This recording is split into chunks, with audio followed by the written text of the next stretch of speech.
aí, sou bom? Eu sou o Nando, sou professor de biologia e eu vou te entregar um curso completo de biologia aqui no YouTube, com aulas em alto nível, extremamente completas e aprofundadas. Só que para que eu consiga atingir o maior número possível de estudantes pelo Brasil, eu gostaria de te fazer um pedido. Gostaria que você se inscrevesse aqui no meu canal e já compartilhasse essa aula com seu amigo que também está estudando para o Enem.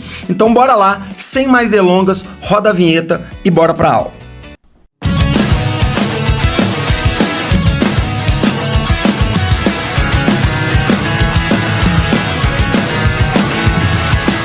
Bem com vocês? Estamos nós aqui de volta, sejam bem-vindos a mais uma aula de biologia com o professor Fernando Costa, isso mesmo, do jeito que o povo gosta. Senhoras e senhores, vamos entrar de fato agora, vamos trabalhar de fato agora as viroses. Existem dois tipos de virose. Ai, professor, achei que virose era virose. Achei que tinha mais de dois tipos. Na verdade, as viroses, a gente pode dividir em dois grupos. As viroses normais, digamos, e as viroses que são transmitidas por artrópodes. Então vem comigo aqui que eu vou te explicar isso. Ó, vamos começar por elas, tá? Pelas arboviroses. O que seriam as arboviroses? São as viroses, né, ou vírus transmitidos por artrópodes. Na verdade, aqui eu tinha que colocar viroses.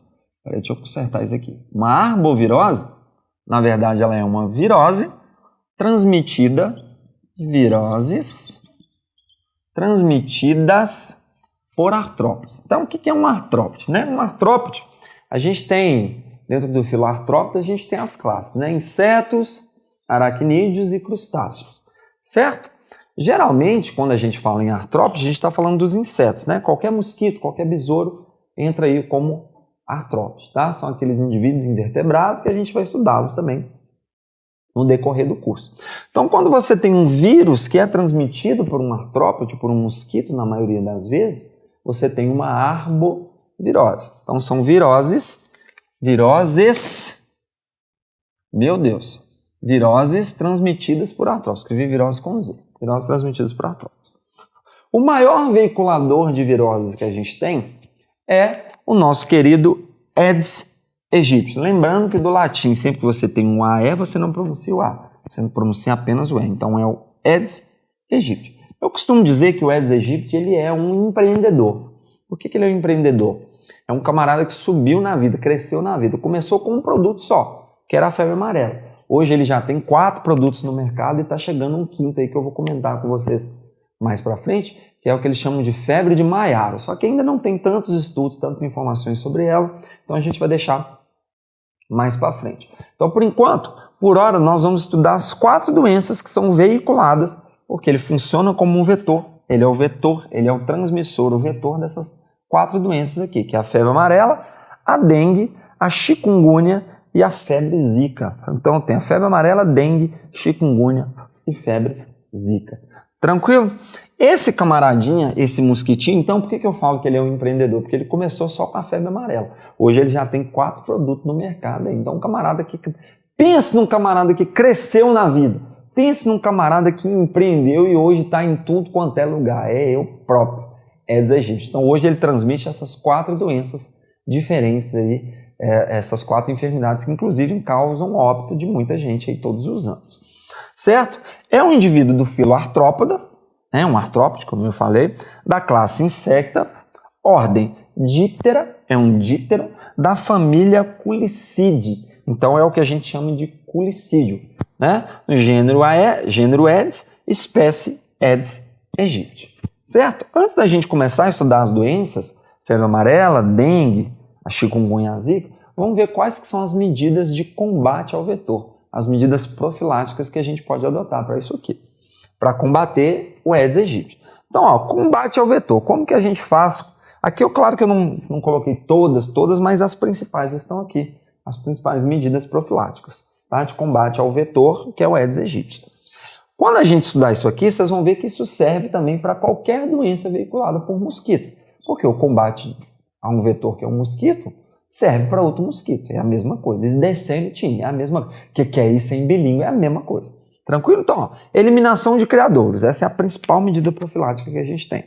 A gente sabe que o Aedes aegypti, a fêmea, ela gosta de se reproduzir na água. Geralmente, né? Água parada e limpa. Só que já tem caso aí de água mesmo não estando tão limpa, ela consegue se reproduzir da mesma forma. Os criadores são onde a fêmea do Aedes aegypti vai botar os ovos. Então, pneu, garrafa, tudo aquilo que acumula água, né, esses terrenos abandonados aí, que tem um monte de entulho e acumula água nesses entulhos.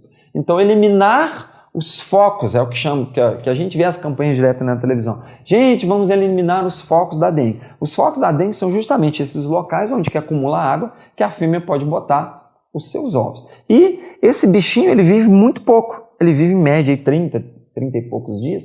Nesses 30 e poucos dias, uma fêmea é capaz de botar milhares de ovos.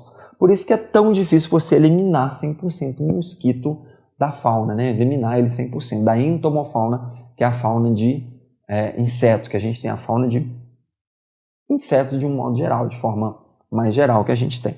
Tá bom? Então é muito difícil. Só que você pode minimizar isso aí, não deixando, né, não facilitando com que ele se reproduza, não facilitando para a fêmea poder botar os seus ovos. Certo? Uso de inseticidas. Você pode usar um inseticida para matar o mosquito? Pode, os Baygon da vida aí, né? Você tem aqueles que você joga, você tem aqueles que coloca na parede, né? Se bem que aqueles que colocam na parede é repelente, né?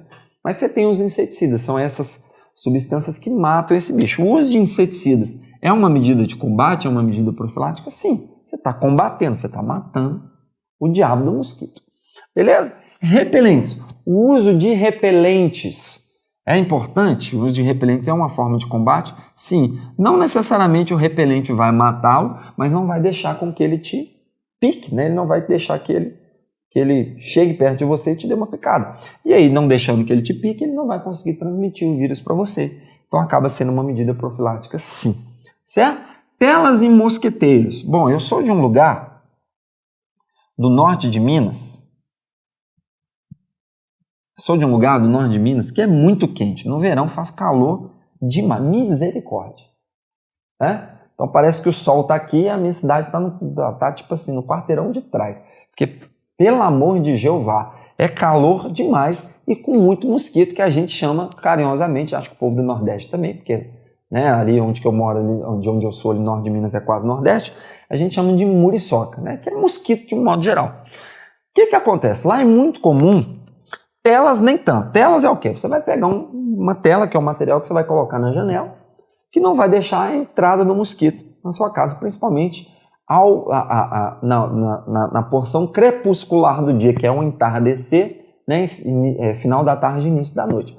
Né? Geralmente aí os mosquitos eles aparecem, eles vão sair para exercer o seu nicho ecológico e de noite, geralmente, quando está escurecendo, enche mosquito a sua casa. Então você coloca a tela para não deixar ele entrar na sua casa. Se ele não entra na sua casa, ele não vai te picar, ele não vai te passar a doença. Agora, é muito comum também, né, esses locais assim, as pessoas terem mosquiteiros nas camas. Se você não está acostumado, você não sabe o que é, parece um véu de noiva. Você pendura esse mosquiteiro, né, no teto e aí você abre ele em volta da sua cama. E aí ele não deixa que o mosquito, durante a noite, ele vá lá te incomodar, vá te picar. Porque se não colocar também, dependendo da situação, você não consegue dormir. Você fica a noite inteira assim, ó, batendo, matando o mosquito. É complicado. Então tem que ter o tal do mosquiteiro. Acredito eu que dependendo de onde você esteja assistindo essa aula, você não vai saber o que é. Mas, por outro lado, tem outras pessoas aí que, na cidade deles, com certeza, eles devem utilizar o tal do mosquiteiro, né? Os mosquiteiros, então, são esses materiais, parece véu de noiva, que barram a chegada do mosquito até você durante a noite, quando você está dormindo. Tá bom? Camisas de manga comprida e calça de manga comprida também é uma medida profilática, professor? Sim. Você usa camisa de manga comprida e calça de manga comprida, imagina nesse calor que está fazendo, né? Eu estou gravando essa aula aqui no mês de fevereiro. Gravando essa aula aqui no mês de fevereiro. Aqui em Belo Horizonte está calor demais, está fazendo muito calor, chuva, aquele trem todo verão, de um modo geral. Né? Então, assim, é meio complicado, um pouco complicado. Mas, ainda assim, é uma medida profilática. Camisa de manga comprida e calça comprida. Certo? E, por último, a gente pode ter aí o controle biológico. Né? O controle biológico é o peixe barrigudinho. Né? O que é o peixe barrigudinho? O peixe barrigudinho é um peixe que se alimenta da larva do mosquito. E aí você solta ele em determinados locais e ele vai comer as larvas. É claro que ele come apenas a larva do Aedes aegypti? Não, ele come outras larvas. Mas quando ele come a larva do Aedes aegypti também, ele está servindo como medida profilática que a gente chama de controle biológico. O que é um controle biológico, professor? Você não explicou. Controle biológico é quando você usa um ser vivo para combater outro. Basicamente é isso. Então você está utilizando um peixe para combater a proliferação de um mosquito. Então isso é controle biológico, tá? Eu vou incluir uma outra aqui, que é o uso de animais transgênicos. Tá? Deixa eu colocar aqui. Uso de animais, no caso, insetos, né? No caso, insetinhos, no caso, o próprio mosquito, transgênicos. Como assim transgênicos? Modificados geneticamente. O que você vai fazer? Em laboratório, você vai produzir fêmeas estéreis ou machos estéreis e vai soltar na população, principalmente as fêmeas, certo? Porque o macho ele não vai conseguir diferenciar uma fêmea que é estéreo transgênica, que foi esterilizada em laboratório, de uma fêmea normal. E ele vai tentar reproduzir com ela da mesma forma, só que ele vai gastar tudo com ela ali e não vai ter efeito nenhum. A tendência é que essa população diminua justamente porque essa fêmea ela não é fértil. Né? Se ela não é fértil, ela não vai colocar ovos.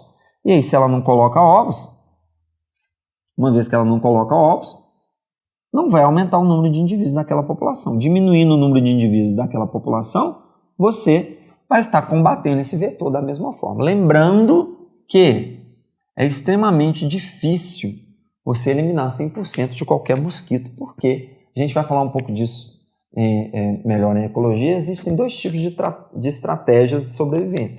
Existem os estrategistas K e os estrategistas R. Os estrategistas R são esses indivíduos que ganham no número. A prole é numerosa justamente porque no meio do caminho vão morrer muitos, o ciclo de vida deles é muito curto, só que eles ganham no número. Então, como eu disse, uma fêmea que vive aí 30 e poucos dias, ela bota milhares de ovos ao longo desses 32 dias. Então, sempre tem mosquito. É muito complicado, ainda mais países com clima tropical, que é igual o nosso, que é um clima quente, é difícil demais você combater, quente e úmido, difícil demais você combater, eliminar 100% de um mosquito como esse, um vetor como esse. Tranquilo, meus queridos? Beleza? O que nós vamos fazer agora? Nós vamos começar a estudar, então, doença por doença dessa aqui, das arboviroses, e aí a gente vai estudar febre amarela, dengue, chikungunya e zika, tintim por tintim. Beleza? Foi um prazer e nosso, uma explosão de alegria, mandem brasa. Beijo, tchau, juiz, não saiam daí que a gente já tem a próxima aula. Fiquem por aqui e assistam a próxima aula.